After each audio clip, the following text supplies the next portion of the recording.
Bismillahirrahmanirrahim. Assalamu alaikum, my dear students. How are you? Hope you all are fine.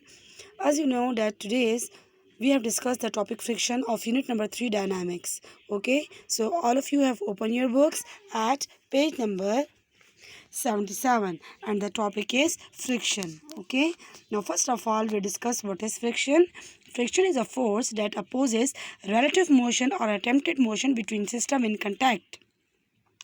Frictional force आपके पास वो force होती है जो दो सरफेसेस के दरमियान में होती है, ठीक है, या टू बॉडीज़ के दरमियान में होती है, जिसमें आपके पास एक बॉडी दूसरी बॉडी के ऊपर स्लाइड करती है या मूव करती है।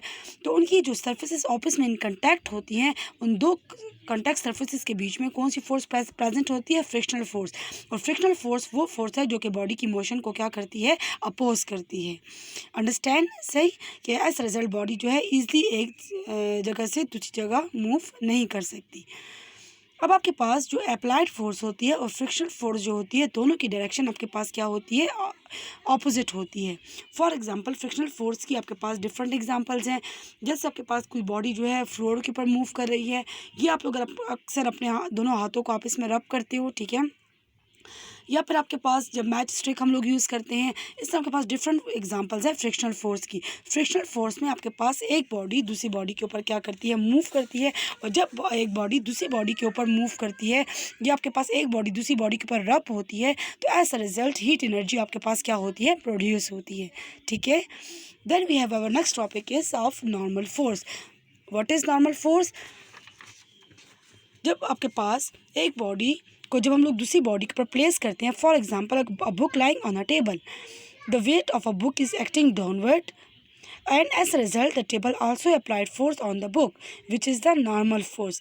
These both forces are equal in magnitude but opposite in direction.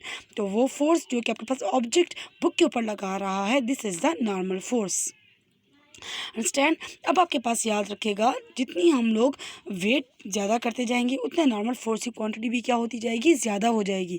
अगर आप लोग इस केस में देख रहे हैं तो जस्ट पहले बुक का वेट था, बुक के ऊपर अब आप लोग हैंड से फोर्स भी अप्लाई कर रहे हो, मतलब हमने प्रेशर को या फोर्स को डबल कर दिया है। तो एज रिजल्ट जो नॉर्मल फोर्स जो है जो टेबल से बुक के ऊपर अप्लाई हो रही है, वो भी आपके पास क्या हो गई? उसकी मैग्नीट्यूड या क्वान्टिटी भी क्या हो गई है?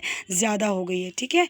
और नॉर्मल फोर्स आपके पास हमेशा परपेंडिकुलर होती है, बॉडी में से परपेंडिकुलर ही क्या होती है? पास ऑन होती है, ठीक है। आप लोगों ने न्यूटन थर्ड लॉ पढ़ा हुआ है ना, that one body apply force on the other body which is equal in magnitude but opposite in direction. Okay, now we have the microscopic description of the friction. Microscopic description में आपके पास क्या है कि जब टू सरफेसेस इन कंटैक्ट होती हैं तो उनकी जो कंटैक्ट पोर्शन है, ठीक है, उसकी अगर आप लोग रफनेस देखें तो नेकेड आई से तो आपको इतना क्लियर नज़र नहीं आएगा, लेकिन अगर माइक्रोस्कोप से देखते हो तो आपको ये टू सरफेसेस जो है हाईली रफ नज़र आती हैं। तो इट्स मीन हम लोग कह सकते हैं that frictional force is directly proportional to the roughness of the two surfaces. Understand? ठीक है। तो आपके पास एक सरफेस जो है वो दूसरी सरफेस की मोशन को क्या करता है? अपोज करता है, ठीक है। तो जितनी ज़्यादा ये जो कंटैक्ट सरफेसेस हैं आपके पास रफ होंगी, उतना आपके पास जो है फ्रिक्शनल फोर्स जो है वो ज़्यादा प्रोड्यूस होती है। फॉर एग्जांपल अगर आपके पास किसी रफ रोड के ऊपर फ्लोर के ऊपर आप लोग मूव करते हो या किसी टाइल वाले फ्लोर पे मूव करते हो, तो डिफरेंस आपको पता है। जो टाइल वाला फ्लोर होता है वो स्मूथ होता है क्योंकि वहाँ पे अपना फ्रिक्शनल फोर्स क्या होती है? कम होती है। Understand? Then we have the types of frictional force कि हमारे पास कितने टाइप्स ऑफ फ्रिक्शनल फोर्स हैं? We have two types of frictional force. Number one is static friction and the other one is kinetic friction. Now static अपने name से ही जाहिर हो रहा है कि resting position of the body. आप बुक पर इसकी डेफिनेशन को मार्क कर सकते हैं। The frictional force that tend to prevent a stationary object from starting to move is called the static friction. अगर आपके पास एक बॉडी जो है वो रेस्टिंग पोजीशन में पड़ी हुई है, आप उसके ऊपर फोर्स अप्लाई कर रहे हो और उसको मूव करवाना चाहते हो, ठीक है, तो एक लिमिट तक आपके पास ऑब्जेक्ट जो है वो मूव नहीं करेगा क्योंकि आपके पास जो कंटैक्ट फ्रिक्शनल फोर्स है between the object and the surface वो ज़्यादा है। तो एज रिजल्ट आपके पास उस वक्त जो फ्रिक्शनल फोर्स होगी जो ऑब्जेक्ट के और कंटैक्ट सरफेस के दरमियान है वो स्टैटिक फ्रिक्शनल फोर्स होगी क्योंकि अभी आपके पास ऑब्जेक्ट क्या है? रेस्ट पे है। अब हम लोग क्या करते हैं कि इसी फोर्स को अप्लाइड फोर्स की क्वांटिटी को ज़्यादा करना स्टार्ट कर देते हैं। एक लिमिट आएगा कि आपके पास ऑब्जेक्ट मूव करना स्टार्ट कर देगा, तो उस वक्त आपके पास फ्रिक्शनल फोर्स जो है वो ज़्यादा हो जाती है, ठीक है, और एज अ रिजल्ट बॉडी जो है मूव करना स्टार्ट कर देती है। तो अगर आपके पास बॉडी मोशन स्टार्ट कर देती है तो उस केस में आपके पास जो फ्रिक्शनल फोर्स है उसको हम लोग क्या बोलेंगे, काइनेटिक फ्रिक्शनल फोर्स।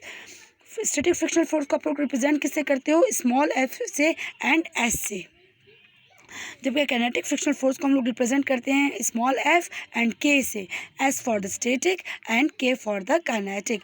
ये दोनों आपके पास फ्रिक्शनल फोर्सेस हैं। फोर्स की हम लोग बात करें तो इट्स मीन इसका यूनिट आपके पास क्या होगा, Newton, which is represented by N.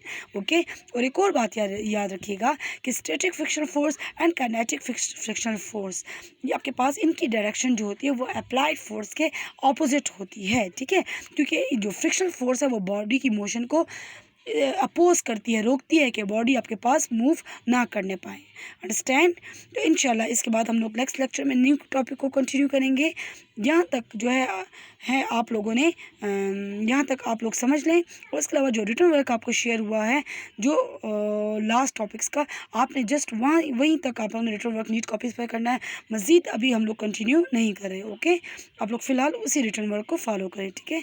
इंशाल्लाह नेक्स्ट लेक्चर में फिर कंटिन्यू करेंगे। टिल देन अल्लाह हाफ़िज़।